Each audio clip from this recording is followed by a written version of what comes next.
just so blinded by the demand for ice cream that I was like, fuck yeah, let's do it.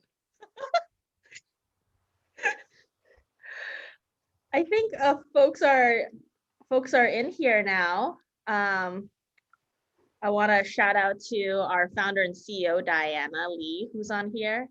Hi, nice to meet you. Thank you so much for doing this for us. I really appreciate it. Well, thank you for having me. Harper, you're here because, first of all, you're one of my heroes. When I first met you, I heard about you before, and I met you in Montreal, and I was like, no way, we're just gonna like chill with this guy. And there was no friction. It was like you're one of the pals. Right? Oh, you have a lower third. I mean, don't y'all have lower thirds? Is it that something that just comes out of the box these days? It doesn't, but I can help you. If you want lower thirds, just send me an email. Okay, amazing. Is that what your current startup does?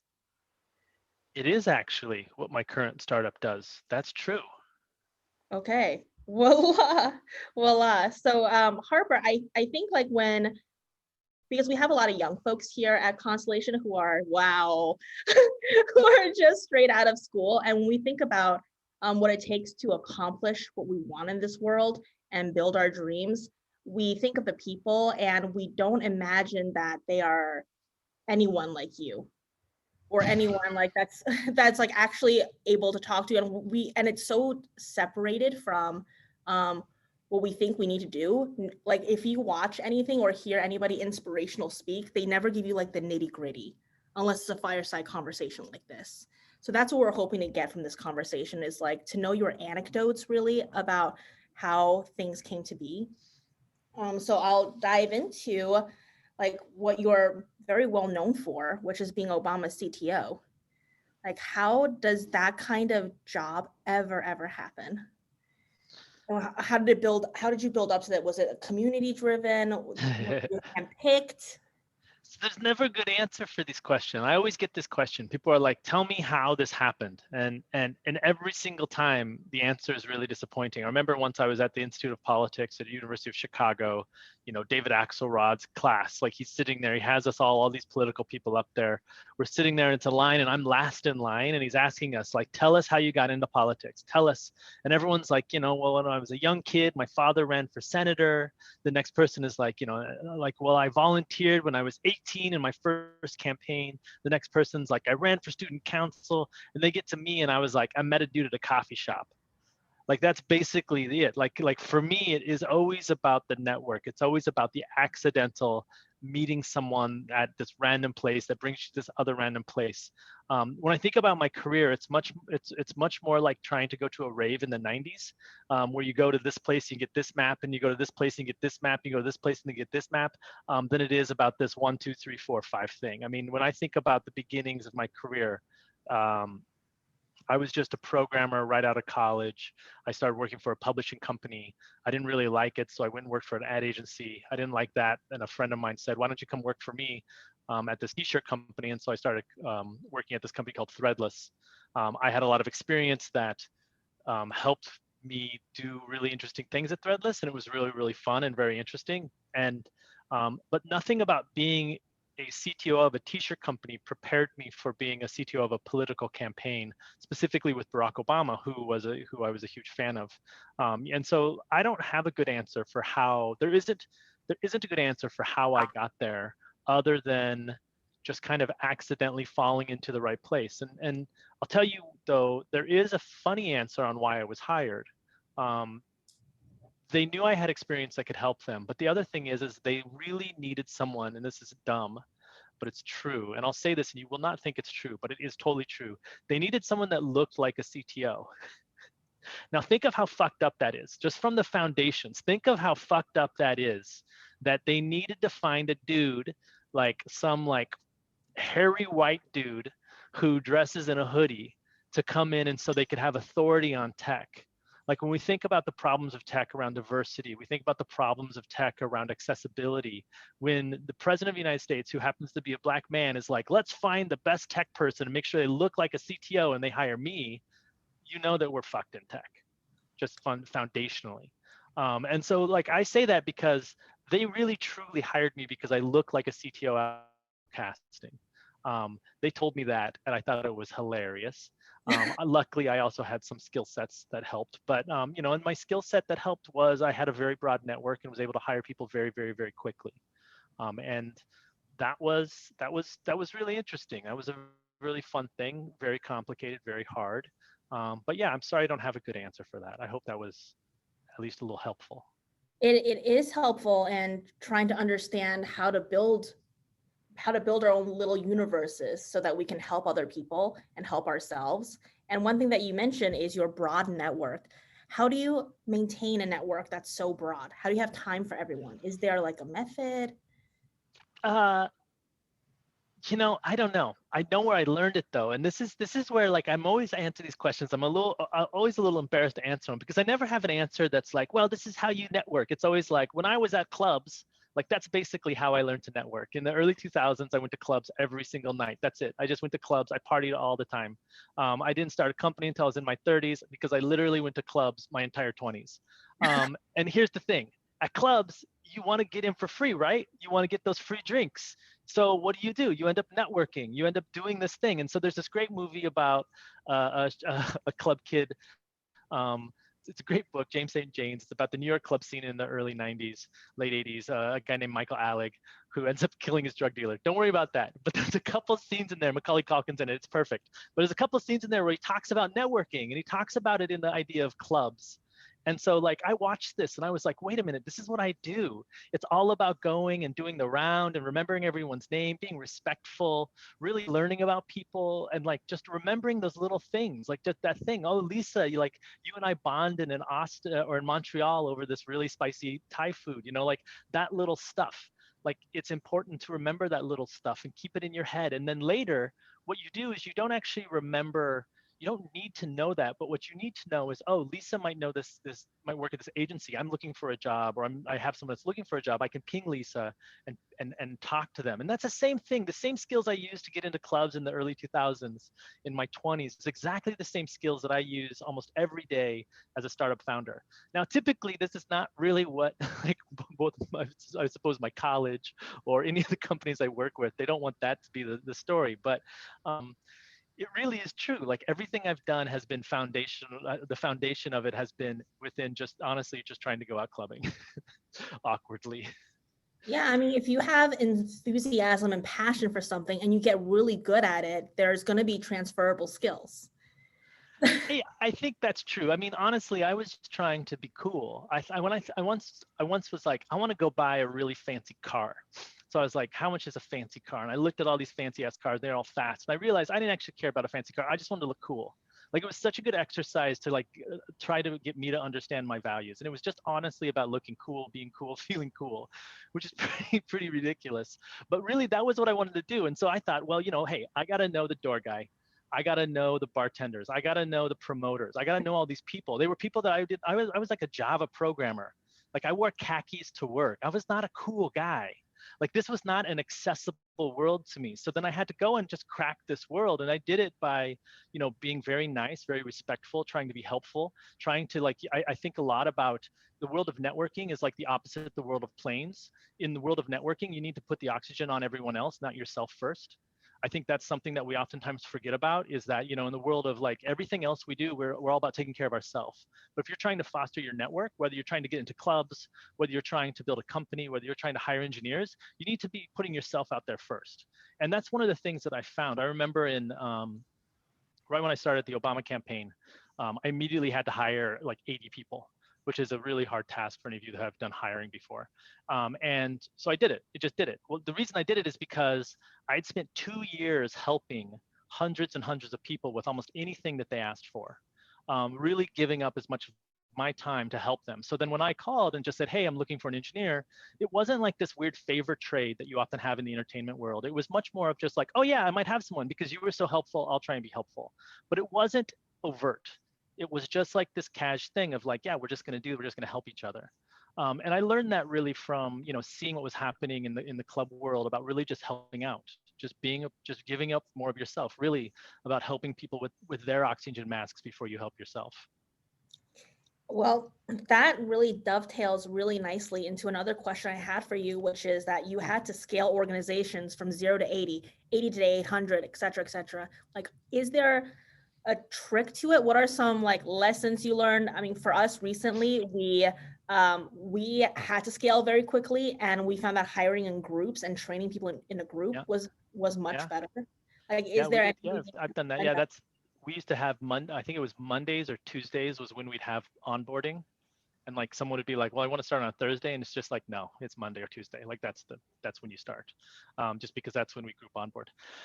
One thing that we did, and we did this for a couple reasons. So we gave up on like the bullshit technical interview. I mean, most of the people I'm hiring are tech people. They're tech, tech workers, engineers, etc. We gave up on the bullshit technical interview. Any interview that has a whiteboard on it, it's just like a joke interview. And the reason that we gave up on that was because we found that for the most part, what it did is it turned interviews into like a posturing by the interviewer. So it was an interviewer trying to demonstrate how smart they were to the interviewer, to the interviewee, rather than actually learning how you work together. So what we would do is we would actually try and simulate how do you work with one another as much as possible. And a lot of that, what we found when I work with my peers, a lot of it is about teaching, both being taught and also teaching someone else.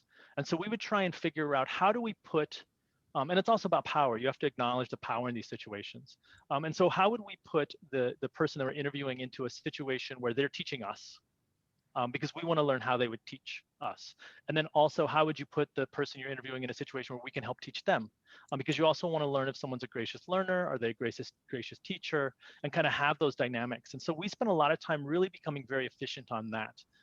And what we found is that we were able to have very effective interviews without necessarily having to go into some really kind of complicated skill-based interview questions that I think are typically fraught. And typically they're about like just showing off how much I know as the interviewer versus how much the person you're interviewing knows. This obviously doesn't work for every organization, and we're hiring very specific types of folks. But it has worked out very well for us and has allowed us to hire really quick because we don't have to have some prolonged technical interview that ultimately I think doesn't actually give you good examples. And now the fundamental belief here is that if you're a programmer that programs in language A and we use language B, that we can teach you. That's why teaching is important for us.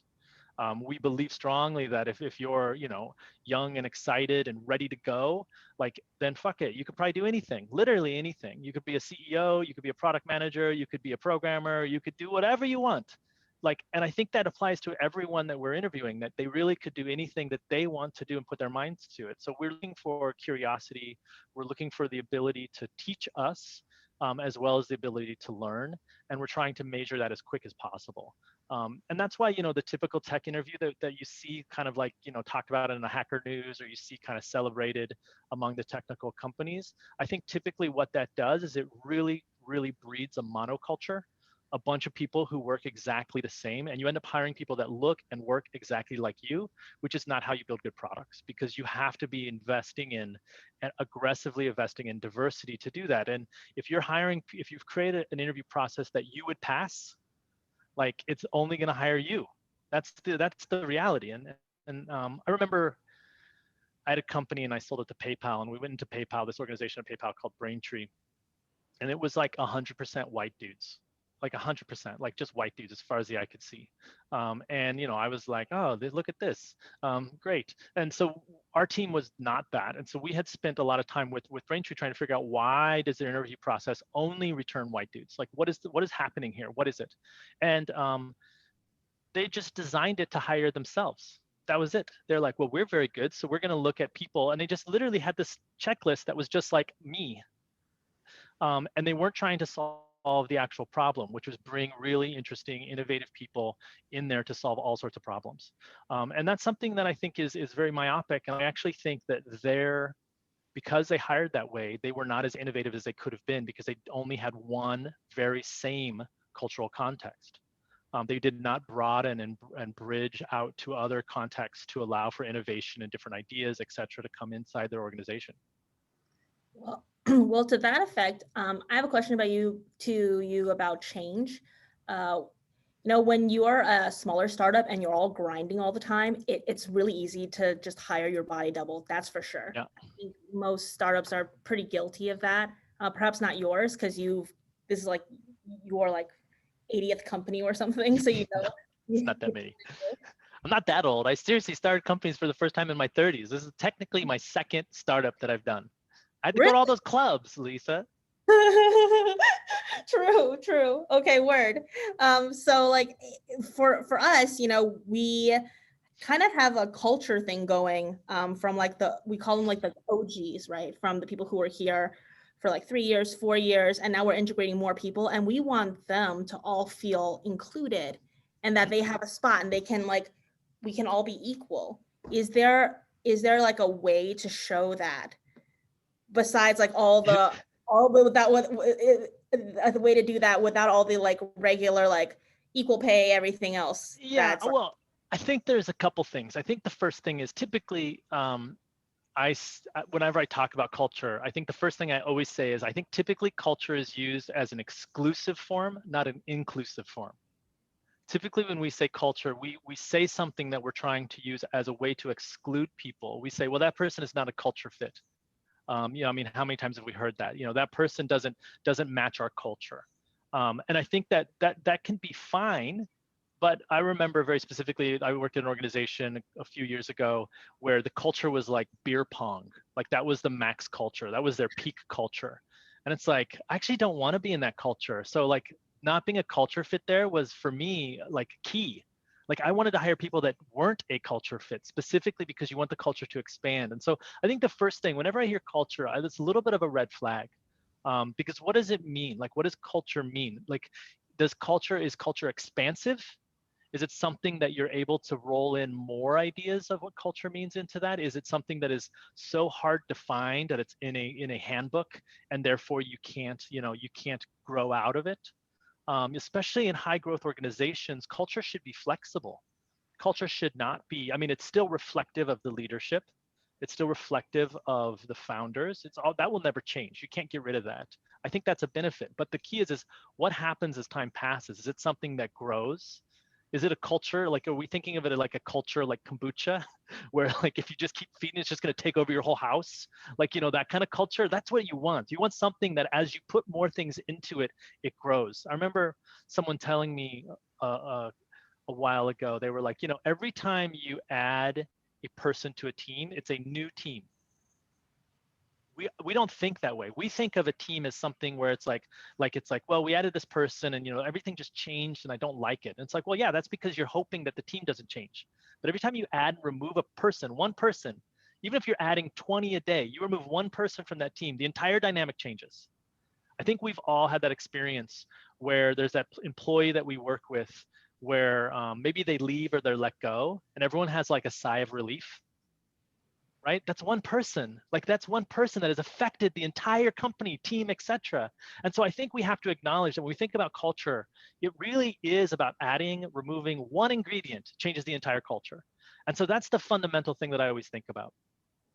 With culture, though, I also think that you have to really understand in a company what the table stakes are. What is, especially in this, world where you have aggressively global companies recruiting aggressively global, right? You have people that are, like I have a friend that went and worked for Gojek in Indonesia. Like that's dope, right? They live in San Francisco. They work in Indonesia. That's crazy. It's also a cool company, but this exciting thing that is happening where any of us could get a job anywhere working for a company that's incredible. And so that means that you have to really solve the table stakes problem, which is that sometimes pay is part of creating a good culture. But I actually think the thing that is most, especially if you look at like the work of Daniel Pink or any of these kind of thinkers, like it really is about autonomy.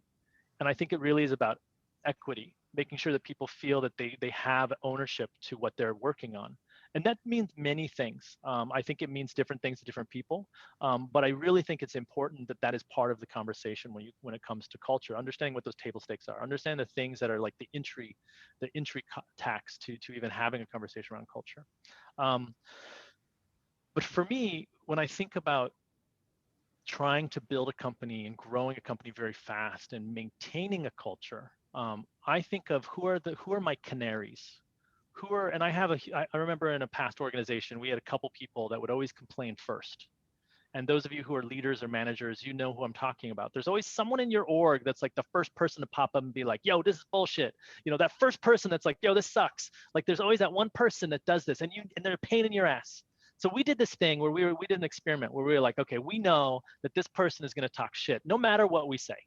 So every time we had an idea, we would involve that person in the idea. We'd say, what do you think of this, early, before we told anyone else, because they were our canary. They were the ones that were able to judge change, because what we found is almost every single time that person popped up and said, yo, this sucks, or yo, this wasn't right, or this doesn't work, or this feels weird, they were actually right. They were just early on the curve. And so what we found is that if we listened to them early on the curve, and gave them opportunity to kind of help tell us what was wrong, we avoided the later down the way problem of everyone being, yeah, what the fuck, this is bad. And this was like a thing that really helped us with culture. And so finding those people who are your cultural leaders, finding those people who are the cultural canaries to kind of give you that heads up before you get there was super helpful for us. Annoying as a leader, because you're like, I have a great idea. And then all the leaders get together and they're like, fuck yeah, we're going to do it. And then you talk to some person, they're like, yeah, but did you think about this? And you're like, no, come on. Like it doesn't help you as a leader, but it helps you as an organization. Diana, I saw you leading in. Did you have something to say or thoughts about this? It's so funny. It's so true, though. I just said it's very, very true. And, it's something that I've noticed at certain times that we have amazing ideas at our company. And I think my frustration as we continue to grow is the fact that I have so many people that want to please me, right? In so many aspects. And so they're just going along for the ride just to be saying, like, I want Diana to like me. And it's exactly the opposite, which is I need people to have an ownership mentality. If it sucks, I want you to say it sucks. And I want you to tell me, because to me, the only way we all win is that transparency where you say, Diana, this isn't working for any of us. And I need 5 minutes of your time. And I want you to talk to you. And so, I mean, I know like Armand came to me like last week and he said, uh, look, I think we could do it better here in the creative department. And I love the fact that he had what was called ownership mentality, right? Like, we're not going to make it if you hide this stuff. And so for me, I love the fact that people take me aside. And it's like, it's not working for me or anybody else on my team. And I need to fix it and I needed to pay attention to it, because then I'm going to put all my energy towards that person to make sure that they get what they need, because I know it's not just solving it for them, it's for everybody else on the team or like teams that need to make it better for the whole organization. So I completely agree with you, Harper. Oh, Okay. good. I'm always worried because I just talk shit and then all of a sudden I'm like, what if I'm wrong? So funny. You knew people, you heard it. Go ahead and ruin Diana's life with confusion. Not me though. I always just want to hear how much you love me and how smart I am.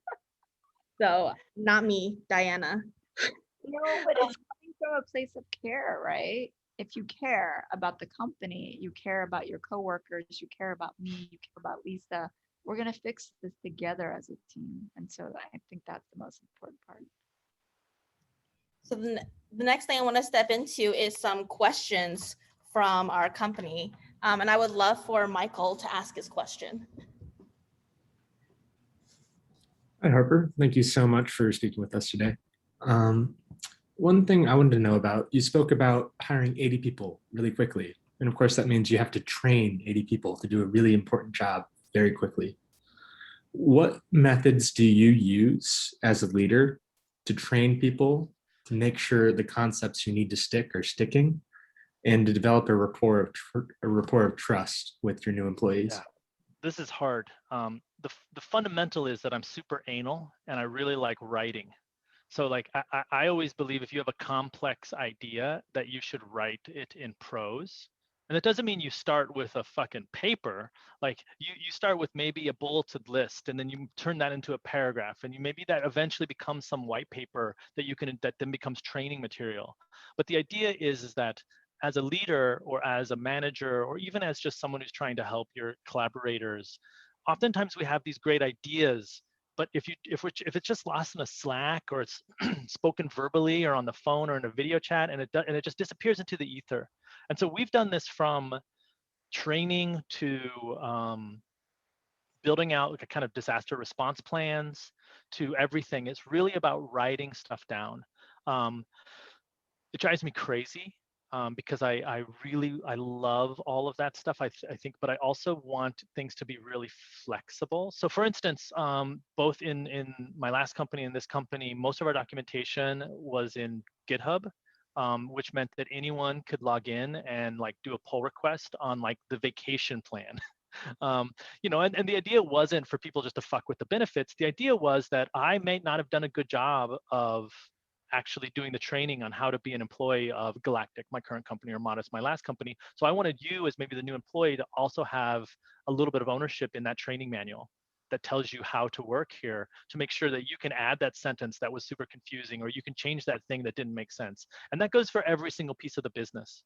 And I think it's a little bit like, in technology, we have this kind of real bullshit idea that there's a meritocracy, that the best ideas flow to the top and all this stuff. And I think that's not true.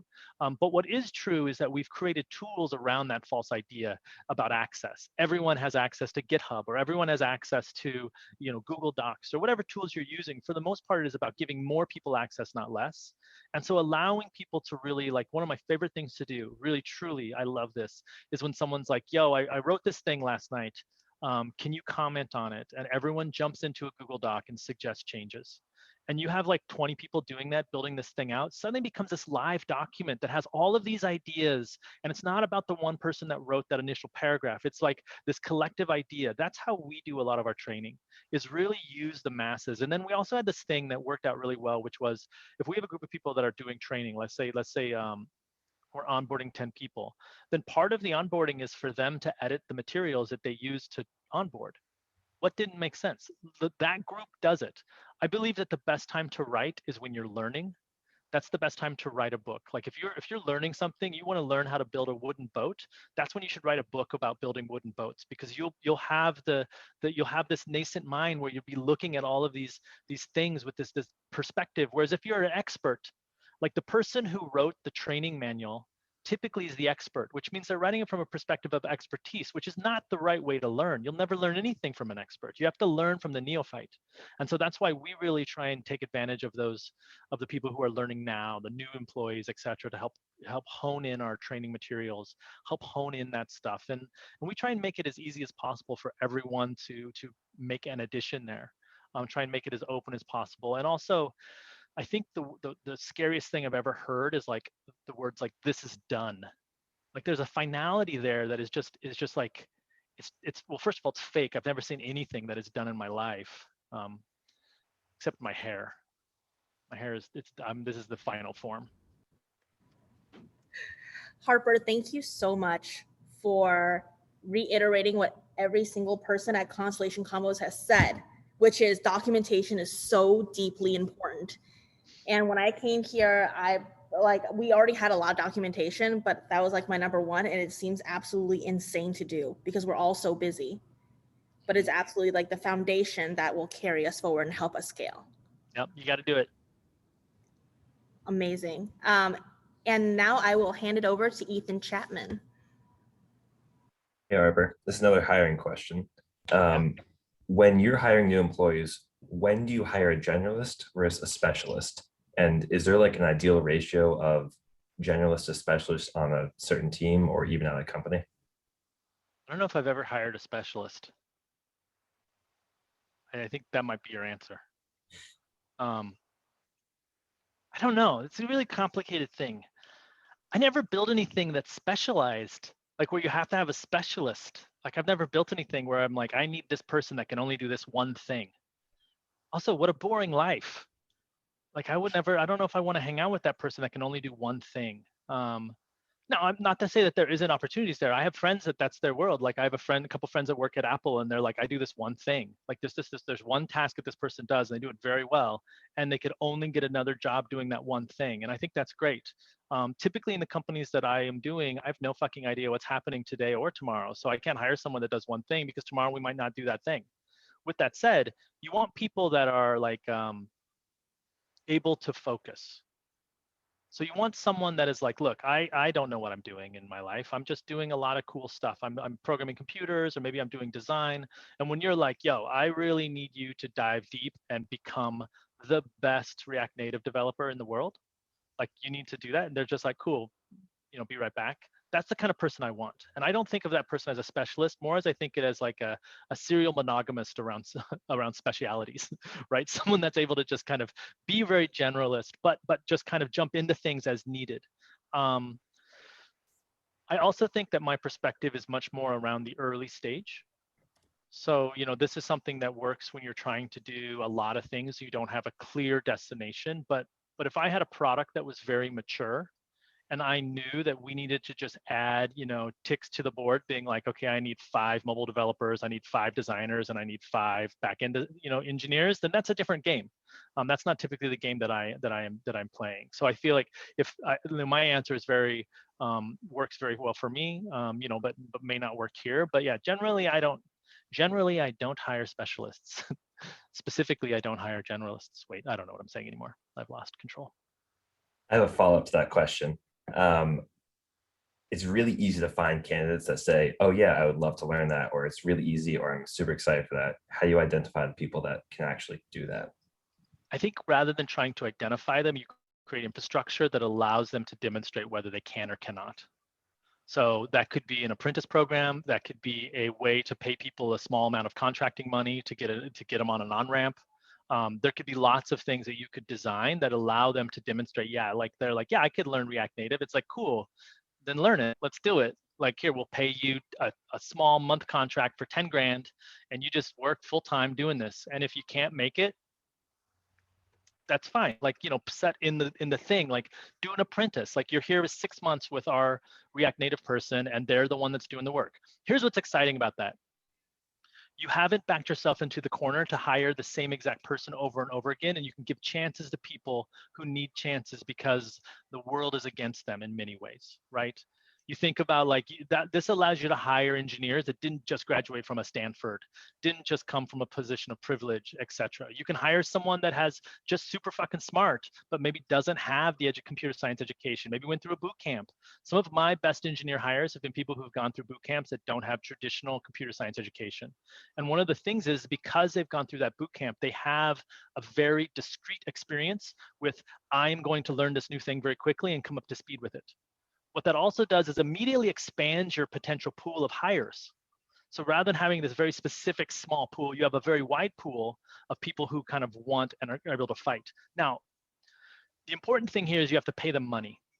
You can't expect people to do this work for free, to prove that they can do it for free. And so this is why I would set up an infrastructure, an apprentice program where you pay real money, a contracting kind of thing where you can get people and get an understanding. Because as much as you're testing them out, you want them to test you out. Maybe they can learn it, but maybe they just don't want to. Maybe they're like, I just don't like this project. I want to do something else. You don't want to invest in hiring that person and then find that out 6 months later after you've poured all your documentation into them. You want to find that out, you want to find that out as soon as possible. So especially when we're working with new people that we just don't know, that we just have never worked with before, we always try and set up a way where for them to be successful, and also a way for them to fire us, and also a way for obviously for us to fire them very quickly without going down a hiring kind of path. With that said, we set up milestones for them to accelerate into a real job. So like if someone's just like a week later, like, fuck yeah, this is it. And we're like, this is it. And everyone's just screaming, this is it at each other, kind of in a circle. Obviously not nowadays because we'd all get COVID and die, but, and that's more of a metaphor. But like, then that would, the idea would be then we can just go, yeah, let's do this. But it really is about building the infrastructure to allow it, if that makes sense. Hey, Harper, one question, and this is kind of a little bit leading, but when it comes to time boxing, deliverables or anything, just your work and your team's work, like what are some things that you've learned about doing that and like understanding, the triangle or whatever, but just, yeah, assigning time so you're not over engineering, you're not kind of going one way or the other. Yeah, that's a great question. I don't think technology works without deadlines.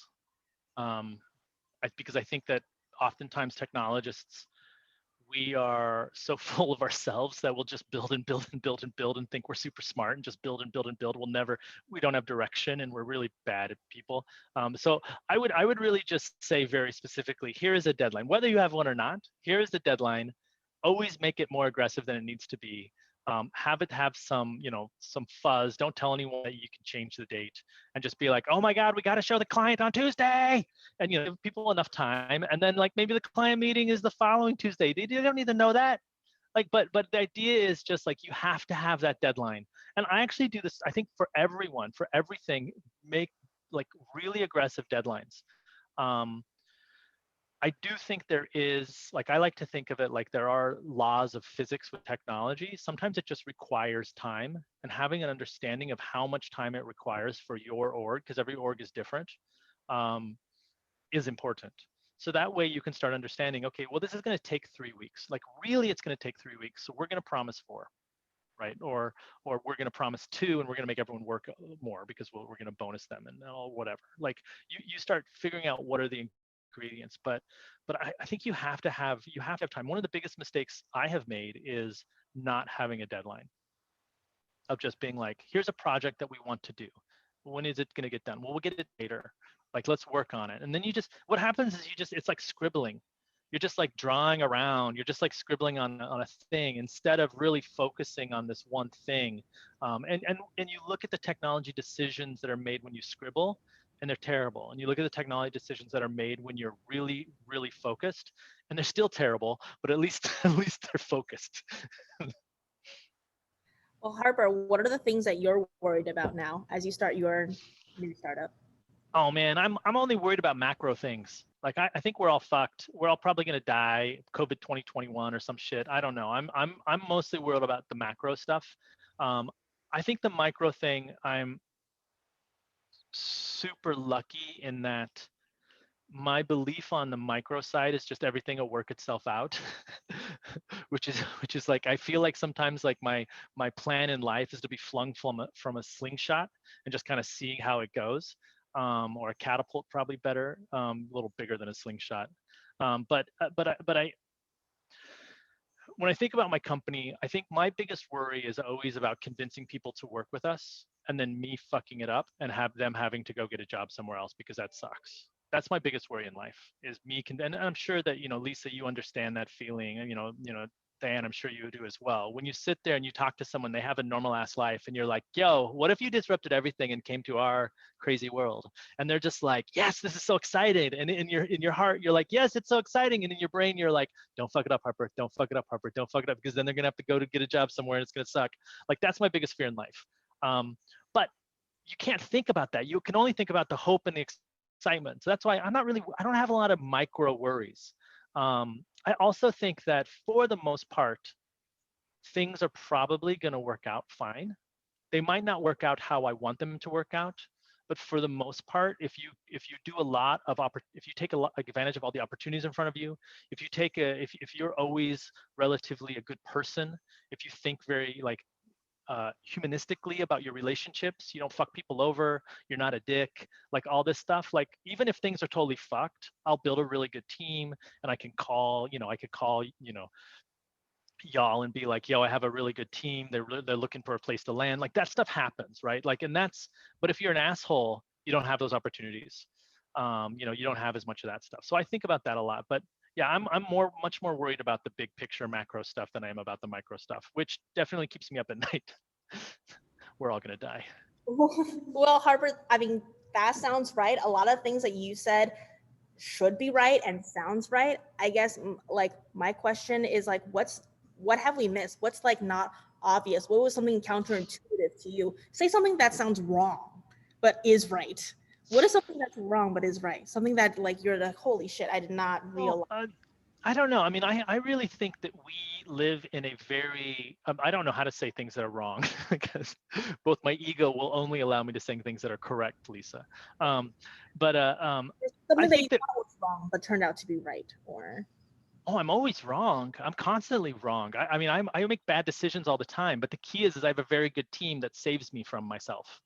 So when I'm just like, yo, we should go over there. And they're like, Harper, that is full of dragons. And I'm like, yeah, but they're cool looking. And they're just like, no, why don't we go around that? You can still look at the cool looking dragons, but you don't have to go into the cool looking dragons.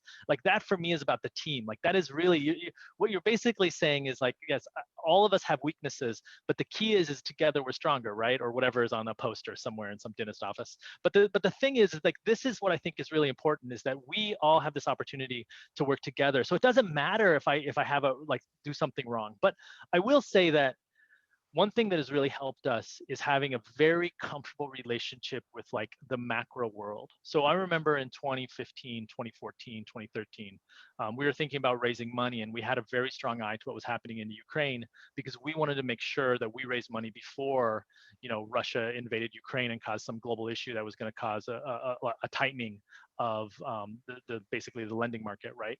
And so it's like having that duality of understanding very macro, this is what's happening in the world, but very micro, this is what's happening and matters to us. And the relationship between those two things is really, really helpful. Now, I'm obviously not a economics person. I can barely say economist, like I don't know how to say that word, but it's like, I think it's important just to be aware of what's going on. And I actually think the key here is not that you all individually need to be aware, but that as a team, you have enough cultural contexts to have a team awareness of the world and what's going on.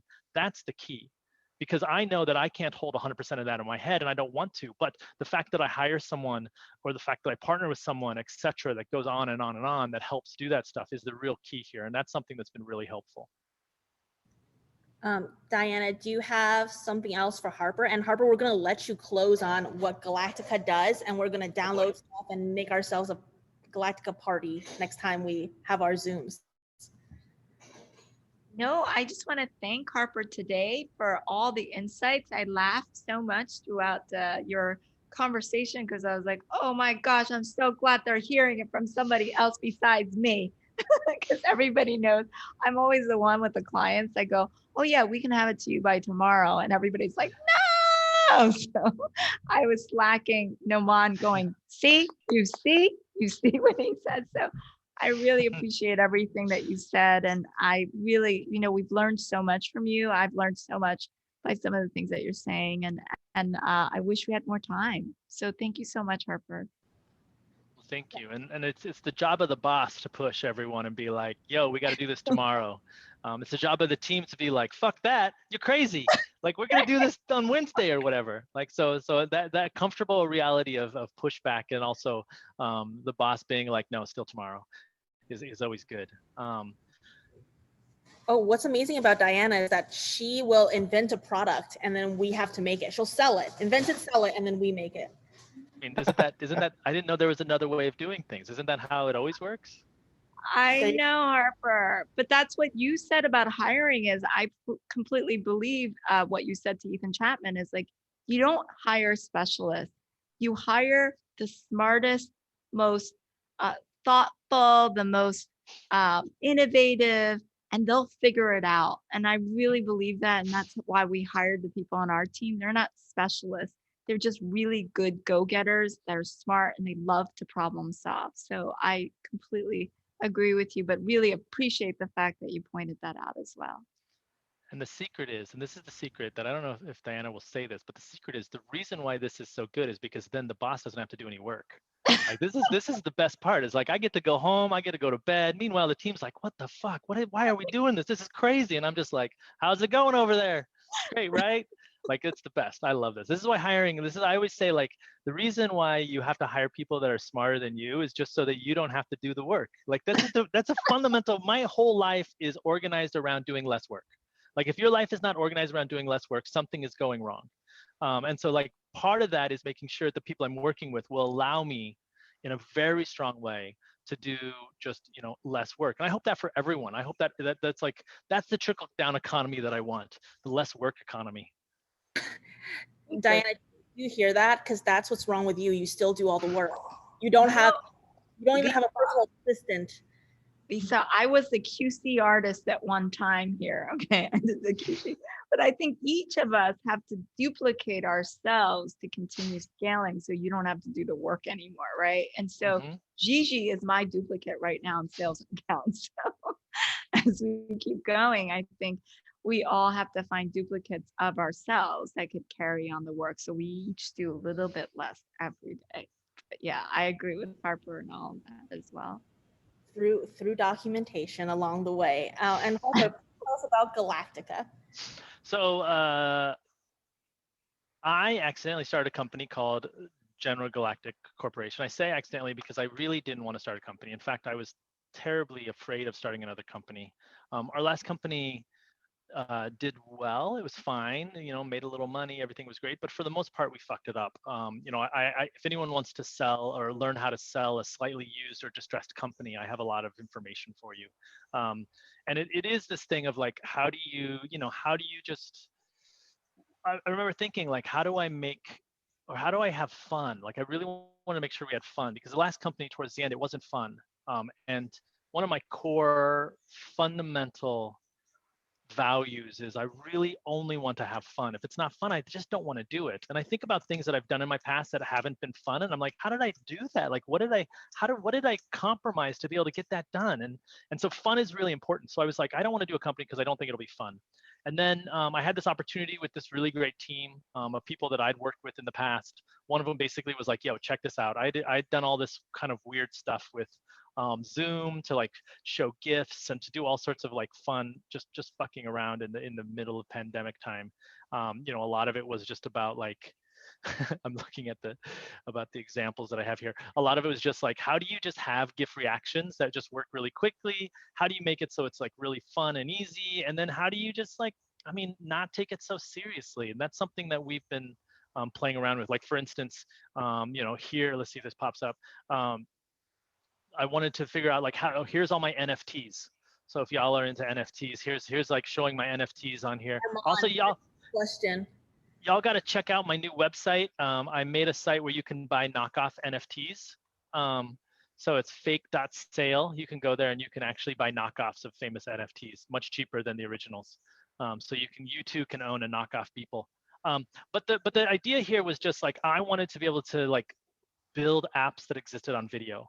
Like this is all just JavaScript apps. So we basically made a Jamstack platform that fits into video so that you can easily put fun things on video or really do whatever you want. And it's been really great.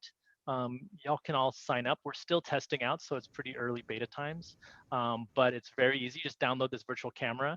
It kind of runs in the background, and then from there, you use the Galactic camera when you do a Zoom or a Meet or whatever, and you can just kind of get it going. It's very easy. It's very, very fun.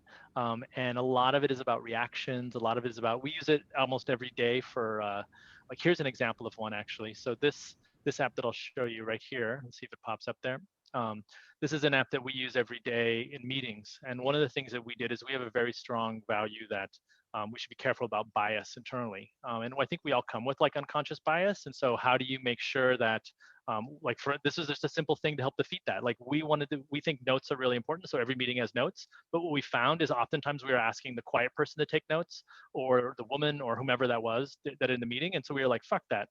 We want to make a random note chooser. So it'll just pick random person of an attendees so that we can just avoid that altogether. Like, let's just even take that out of it. So it wasn't just the person who is very good at notes, you know, as we push that on them. And it wasn't just the person who doesn't want to take notes or does want to take notes. It's just the person who is randomly chosen. You know, so in building our values into these apps that then we use as productivity things. And it's pretty fun. You can do pretty much whatever you want, you know, and it's very easy. You can build apps. So if any of you are developers, you know, I can hook you up with the developer access. So you can build apps for your video, and you can use it. It's kind of like, since all of us are like full-time Twitch streamers, it just happens to be work, where we're at work streaming. You know, I never really wanted to be a streamer, but here we are. I am a streamer, and so you know, this is just about making that more exciting. Well, Harper, that's basically it. This has inspired one last question. I think this is a really good one, from Sarah. Sarah FL, holla at Harper. Hi, Harper. Hey. Thank you so much for being here with us tonight. I just had a quick question. Like, how do you know what startup idea is worth trying out? I think you can't know, actually. I think it's impossible to know. I don't even think that you start with an idea. So I'll tell you a quick thing. 2019 or 2018 and 2019, I was doing a little bit of work with the Media Lab, MIT Media Lab. And one of the things that I met there, I met this guy named Matt Carney there, who had invented the world's best prosthetic ankle. This incredible robotic prosthetic ankle that would decrease fatigue among people who had lower limb amputations, allow them to have much more mobility. And it was just incredible, this incredible thing. And I was so impressed with this. And we just started talking, and we were basically like, we should start a company doing this. We can make it accessible to consumers. We can solve this big problem. And I love the idea. I mean, I love the idea. I still love the idea. I can talk for hours about this idea, retail first, like all this other stuff. But the team was a new team. We hadn't worked together before. We didn't know how to work together. And I started realizing that I love the idea, but I wasn't in love with the team. And so COVID stopped that from happening, and we didn't get a chance to experiment one way or the other. So then, 6 months later happens, and this other project comes up. The idea, I was like, I don't know about the idea. I think it's okay, but I love the team. And then I remembered something. With a team of people, you can do anything. With an idea, you can do nothing. And that's the thing I think is important, is if you have a team of people, it doesn't matter what the idea is. You could start out being like, you know what, we're going to make an internet game and we'll turn it into Slack. That's because of the team. That's not the idea. We oftentimes in startup world think about the idea, and we oftentimes forget that honestly, the ideas are never important. It's only about execution, and the idea doesn't execute, the team executes. And I think that follows for almost everything, where it really is just about what are you able to execute with your team as a person. And then if you find something that is meant to be executed upon, where you're like, fuck yeah, JavaScript applications for video, yay! And then the team is like, yes, let's do it. Great, but that's team first. And that's how I always roll, is it's always team first. Amazing. And HR, you have a swear jar for me. I will be sending a check for Harper. I mean, I didn't know this was a talk for children. Straight up. Thank you so much, Harper, for everything you bestowed on us today, and like everything that you said that was so validating for so many of us as we're just like trying to stab in the dark. Like, is this right? Am I doing this right? It's nice to know that somebody else in the universe is like on the same wavelength. So thank you very much. Well, thank you for having me. And I'll leave you with the one last thing that I think is really important is someone was recently asking me about crypto stuff, and they were like, well, what do I need to know? And I said, the first thing you need to know is nobody knows anything. No one has any idea what's going on. Like, that's the fundamental thing. The second thing is everything is in flux. And the final thing is, I think if you start with an understanding that we're all totally fucked, then everything will work out. And so that's really my foundations, is I have no idea what I'm doing. Everything is changing all the time, and I'm probably totally fucked, and everything works out great. So that's really how I run my life. So hopefully, and go to clubs if you want to. Just don't worry about it. Except if you're at a super spreader event, and then you shouldn't do that. Thank you. Thank you, Harper.